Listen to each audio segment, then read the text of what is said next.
Assalamu alaikum wa rahmatullah. Mutanen gidan nan ina ma kowa fatan alkhairi da fatan kowa ya tashi cikin ƙoshin lafiya. To Allah ya sa haka, amin ya rabbil alamin. Audio Jungle.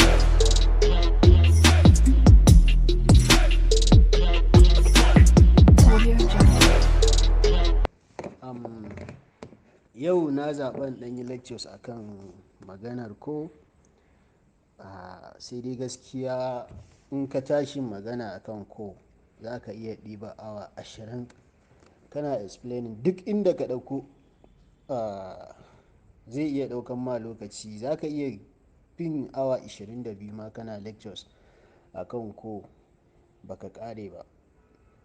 In ka ɗauko gefen proof of work ne, proof of stake, ko kuma ka ɗauko gefen DeFi, ko gefen CeFi, ko gefen smart contract, ko gefen maganan scalability, ko maganan security, ko maganan decentralization, ko DAO, kai abin suna da yawa.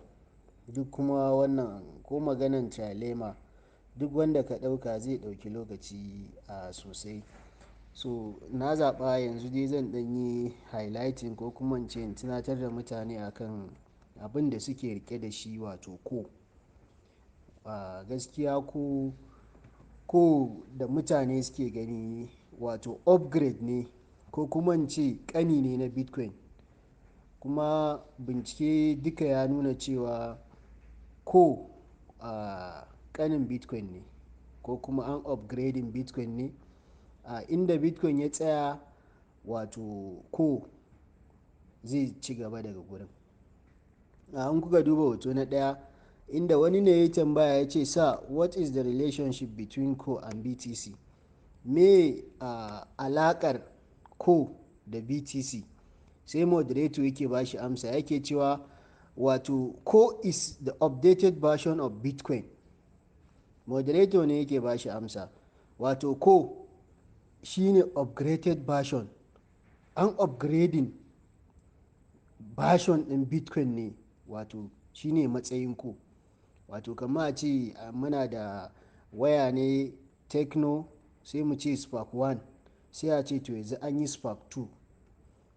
So kaga duka ai kamfani ɗaya ne, amma menene sun upgrading Spark 1 sai ta dawo Spark 2.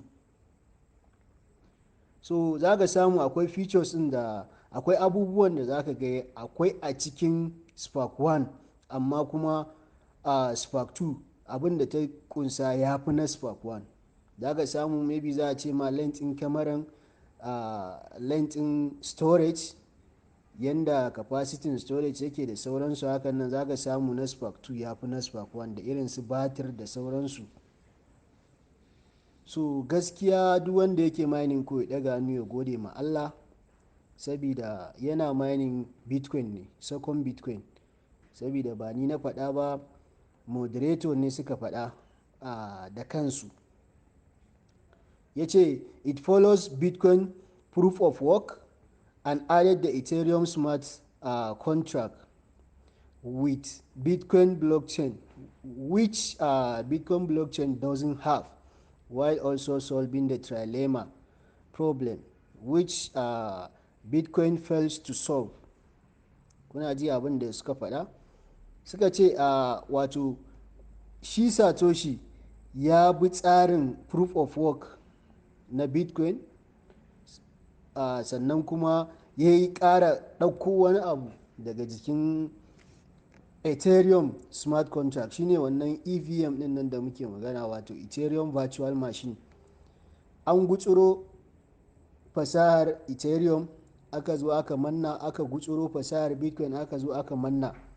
Sai ya zamana yana amfani da proof of work na Bitcoin, sannan kuma yana amfani da scalability na Ethereum. Shine wannan Ethereum virtual machine.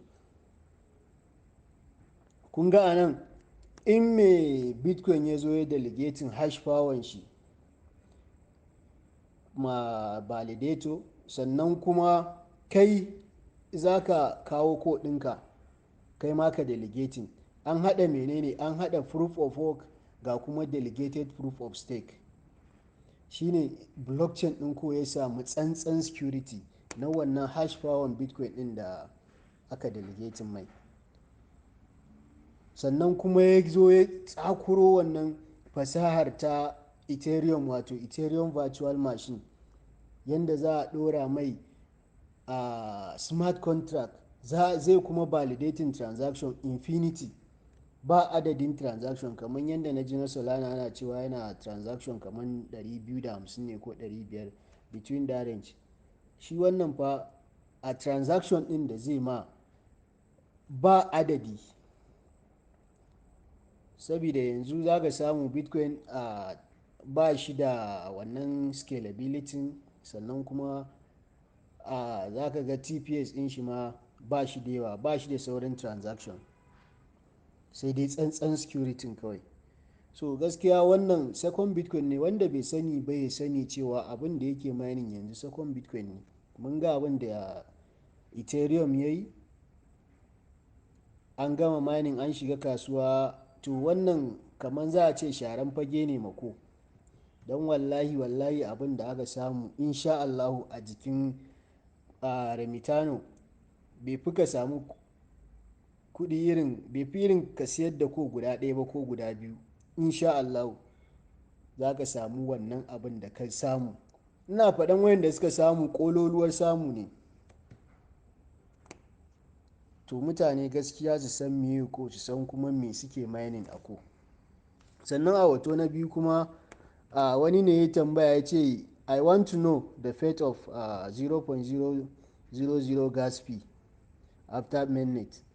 Sai wani moderator yake ba shi amsa yake cewa following bitcoin sound money model, core supply has a hard cap of 2.1 billion, yadda kowa ya sani.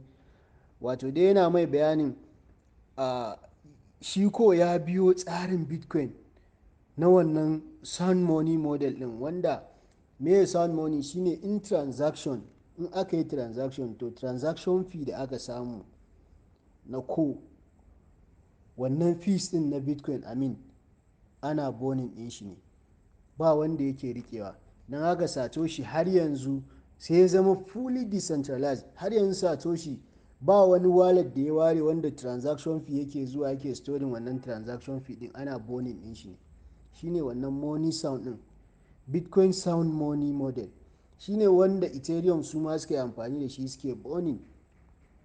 So shi ma haka Satoshi yanzu wancan testnet din da muke muna yi, zaka ga ana cire ma wani gas fee da sauransu, to wannan gas fee din boning din shi za a rinka yi. Kaga ya tabbatar mana da cewa cotton ba su da wani abu da za su samu sai dai ta gefen validator na wannan rock card din da suke da shi, da ant card da beetle card. Za a gan su in ka shiga gefen validator, za a gan su ma duka suna validating transaction.